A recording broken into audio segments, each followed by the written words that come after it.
What's up guys? English Dan, Modern Dad, you know the score. Anyway, been away for a while, I'm back.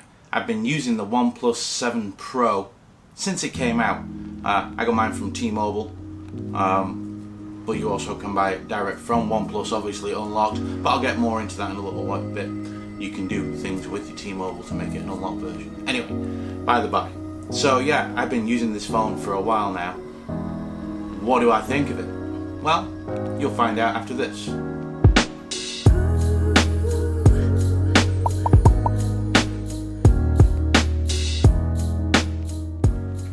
Alrighty, let's get into it. So, this is the OnePlus 7 Pro. I love this device. I'm just going to put it out there straight away. There is some negatives to it. Let's get the negatives out of the way. You call this a Pro device, has no headphone jack. I know that doesn't bother a lot of people, but I do like to use my headphones every now and then that are wired 3.5mm. I don't know why. Maybe because I'm old, I'm in my 40s, maybe I'm just fossilized and I need to move on. That's what people say, but it seems to be the way phones are going right now. So if a 3.5mm headphone jack is something you really have to have, then you probably want to look away from the OnePlus 7 Pro, which is a shame because it has more stuff in abundance that makes up for the lack of that. But I'll get onto that shortly. The other negative for me is the camera, but there is a workaround on that, but that still isn't good enough, and I'll get onto that in a little while. The camera's okay, stock camera, don't get me wrong, and you can get some good pictures. It's just a case of you have to really be able to manipulate it. But again, I'll talk about that in a little while. But other than that, they're really my two main negatives. So let's talk about the design of the OnePlus 7 Pro. They've really ramped it up this year. The OnePlus 6 and the OnePlus 5, the 6T, they all looked really good. Really, really nice devices. And they've now come with this glass back. I know people are going to say, no wireless charging. Don't care. If wireless charging is something you have to have, go and watch my friend Travis's video. Alright, he'll tell you how to make this so you can wirelessly charge it. There you go. Your life or death decision is over. You've taken out your hands. Travis has saved your life. So, okay. So you got the glass back. Looks really nice. It's got the curved edges on the screen at the front, and that also translates onto the back as well. I went for the grey version. Everybody goes for the blue. Blue's really nice. I want it to be different, and I just like the grey version better. Shoot me in the head. I know people are going to be like, what? But no. If I could have at the time got the almond, I would have done, but obviously that's just released, so I do hope they bring a red version out of this. Anyway, I'm chatting on. So as you can see on the new OnePlus 7 Pro, you do get the 3 cameras on the back. Wide, standard, telezoom, telescope, whatever. You know what I mean. You get the logo, the flash, and then the OnePlus garble at the bottom. So it's a pretty clean device really. It does pick up dust and it does pick up fingerprints, but so does every other glass phone, so I don't want to hear it. Oh, I can see fingerprints on your phone. I can see fingerprints on yours too. For me, the greatest thing about this phone is the screen. Wow, the screen. So for years now, Samsung have come along with every phone that they've had, stuck their AMOLED screen on their phones, and it's just blown everyone away. It even beats their own. Year after year they manage to get a better screen, and it's so hard. I don't understand how they do it now, because the screens are so good, but the S10 Plus screen is better than the Note 9 screen, and the Note 9 is better than the S9, so I'm expecting the Note 10 to have a better screen than the S10. How they do it, I don't know. They really do a good job. But right now, for me, this is the best screen on the market. It's got 90Hz refresh rate, as you've probably heard by now, unless you've been living under a rock or not really been interested in the OnePlus 7 Pro, which means it's super smooth. You can't really see it on the camera, but I mean, it's super smooth to use. Once you've used it, it's hard to go back to another device because I'm not going to say it feels slow or choppy, it's just you can tell the difference. The fluidity of the OnePlus 7 Pro is just above and beyond everything else. The only phone that bests it when it comes to the refresh rate is the Razer phone, and the Razer phone 2 with a 120Hz screen, but that's an LCD display. It doesn't look anywhere near as good as the OLED panel Yes, that's right, it's an OLED panel. You know, OnePlus always use OLED panels in their displays, and they are made from Samsung, and this is kind of weird. Samsung, well done, you made a great panel that's better than what you put in your own phones because of the 90 Hz refresh rate. This time on the Pro as well, it's 1440p. So it's a bump up from the usual 1080p, which you'll find on the OnePlus 6, OnePlus 6T, even the new OnePlus 7, which isn't available in the United States for some reason. I can understand why. You know, they're concentrating wholly on the OnePlus 7 Pro, and it's priced aggressively when you compare it to its competitors, which I'll get onto as well shortly. So yeah, the design, they knock it out of the park. Also, I'll get into this a little bit more later, but they have a, as you know, it's full screen. There's no notches, no cutouts, no bezels. It's just all screen. It looks fantastic, and the way they've done that this time is, if you've not seen it yet, see that? It has a pop-up camera. So, some people like that, some people don't. Some people are worried about moving parts and how it's going to break and it's not going to be that good. OnePlus left a brick hanging off this for I don't know how long. So, I mean, it's plenty durable. Moving parts, we've had moving parts with phones for years. Just think of your clamshell phones and things like that, your sliders. Alright, they weren't mechanical, but they've been tested to last 3, 4, 5 years, these things. I mean, unless you're pulling out your camera 50, 60 times a day on your phone, and if you are, whatever, if that floats your boat, that's just a bit excessive if you ask me, but if you are, you know, whatever. But this phone's going to last you well and truly till you get updated. Phones, you know, people normally update the phones, I'm going to say nowadays, average Joe, every couple of years. If you're more into it, every year. If you're like me and the rest of the people that I sort of speak with, it's like every couple of months, apart from this. But yeah, it's gonna last you. Don't worry, the camera isn't gonna break, and I'm sure if something broke on the camera or it got stuck or something like that, OnePlus are gonna take care of you. So nothing to worry about. We've had moving parts for years. Now it's just a big problem because everybody needs to find something to be like, shock horror. So don't worry about it. I've had no issues whatsoever. Know a couple of people that have, but a quick reset and it was fine, and it's not done it since. One issue I have had with this phone, when I very first got it, was the screen went off center. If you go on my Twitter, at Mr. English Dan, all one word, go on my Twitter, it's back quite a fair bit, but you'll see the actual screen shifted over to the left. I don't know how. A couple of reboots later, it was absolutely fine, and it's never done it again since. So there is, you know, every now and then you get a little bit of a niggle. But Oxygen OS as a whole is fantastic. And let's go on to the software. The software on this device, it's as close to the Pixel. I'm not going to say vanilla Android because that's not. Pixel isn't vanilla Android. That's Google's interpretation, and this is as close to as you're going to get, really. In fact, it's better than the Pixel software. OnePlus give you little tweaks where you're going to use them. You get Samsung with the S10, and you know, I'm looking down here because I have an S10 Plus, and they give you like everything in the kitchen sink. LG do the same with the phones. OnePlus don't. If you go down into the settings, you'll see you can display. You go to the display, you can theme your phone. You can put the settings into dark mode, and then you can change the accents. You just by clicking on it, it opens up this little box where you can just pick the colors you want.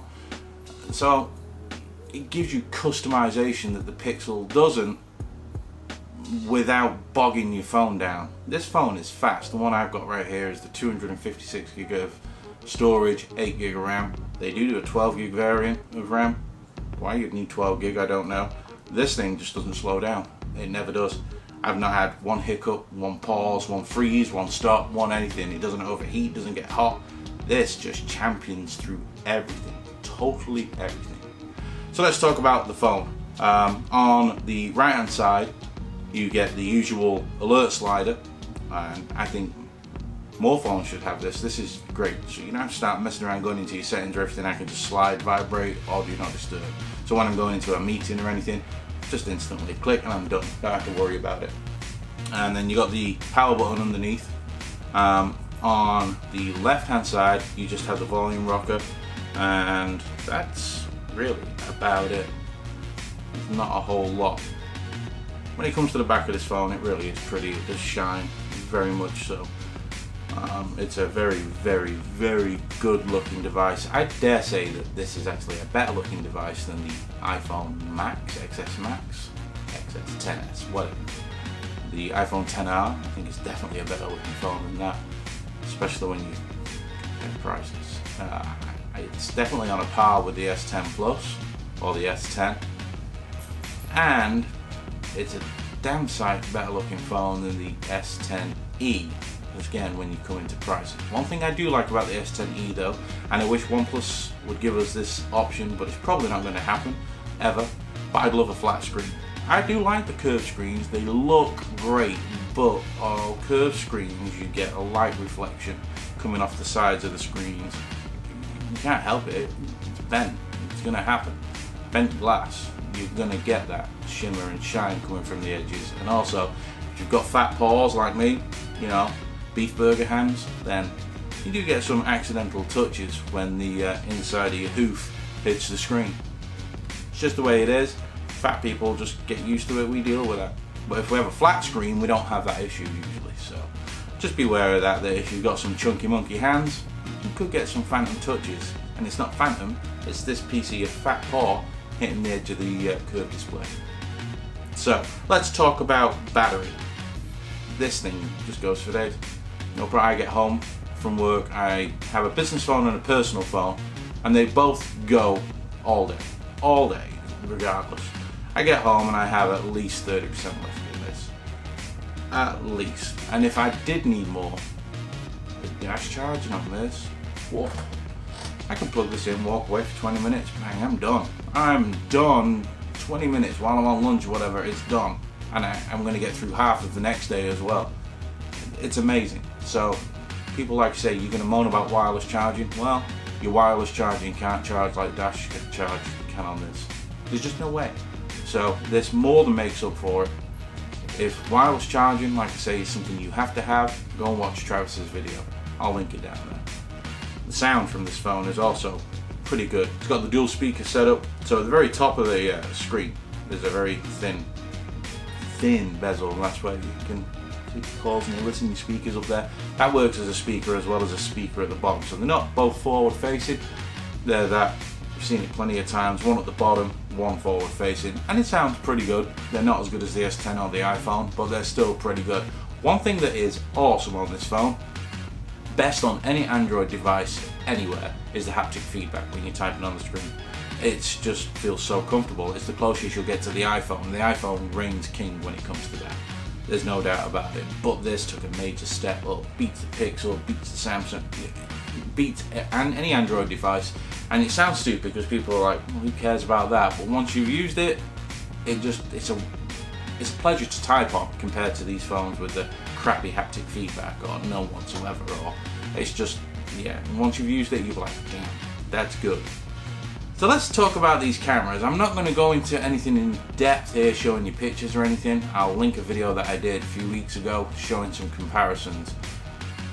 The stock camera, this for me is a big one with OnePlus. I understand their team isn't as big, but this camera is so capable. The front facing and the rear camera, they can take some fantastic pictures. Really great.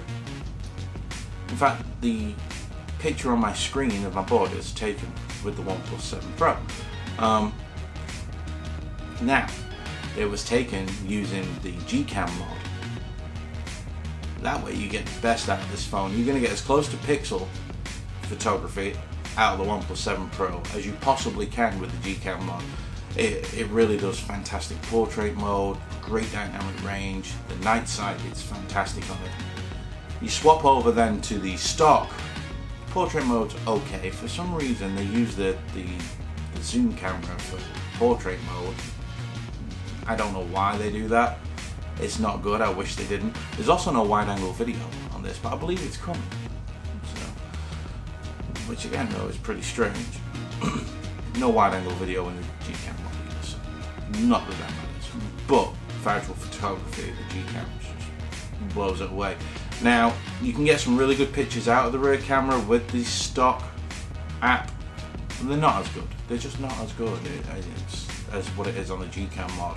And it just proves that it's all in the software. You put the Gcam mod on, you take 2 pictures, exactly the same place, exactly the same time.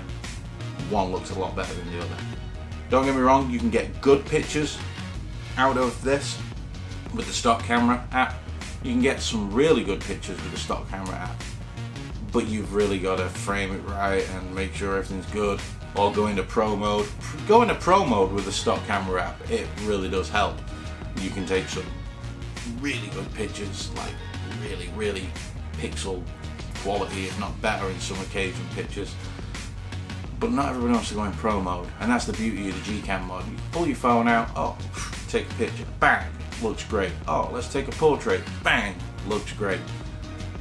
With the OnePlus stock app, doesn't work that way. So yeah, it's a usual downfall for OnePlus.